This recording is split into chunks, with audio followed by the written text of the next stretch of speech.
sei se vocês estão conseguindo ouvir esse barulho de hélice, é a hélice do helicóptero, ele tá pousando.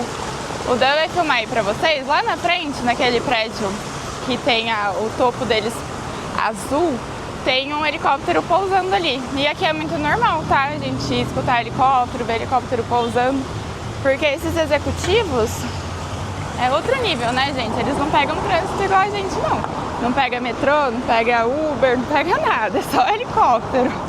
Então eles vêm trabalhar assim, tá? E é bem legal. Aqui a gente consegue ver muito disso, é outra realidade.